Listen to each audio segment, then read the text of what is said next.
Several months ago, I issued 10 principles that I would use to guide my decision making. I think we need accountability, and I want to be held accountable for the things that I say.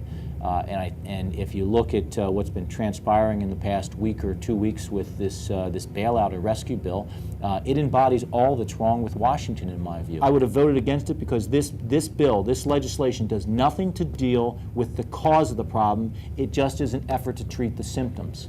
I also think that taxpayers shouldn't be the first ones on the hook for these kinds of things. I also believe that Washington should go on a diet, much like many of us in business do when business turns down.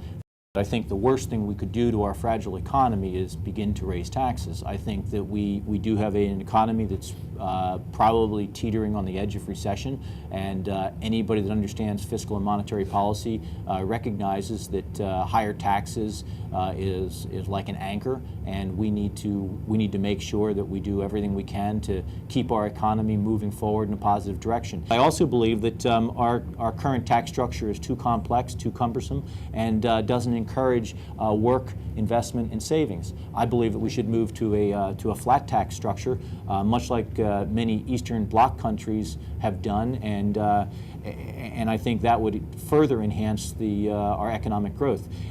Social Security is probably one of the most successful programs that we've had enacted by the federal government. That having been said, if we look at how $4.4 trillion has been taken out of the Social Security Trust Fund and has been deployed for, really in many cases, many of these wasteful spending projects, that money is going to have to come from somewhere. One of the ways that we can start to work towards a long-term solution on Social Security is by allowing younger people in their 20s and 30s to voluntarily take a portion of their contributions to the trust fund and invest it for their own future.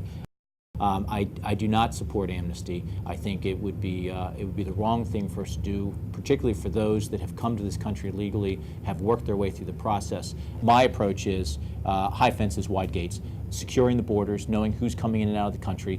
When somebody's visa expires, making sure that they check out of the country. We need to make sure that employers are using the tools that are available to them. But I think our immigration policy needs to be built on the fact that we've had wave upon wave of immigrants coming to this country to make a better life for themselves, and I think we need to recognize that that's what we need to build our policy on.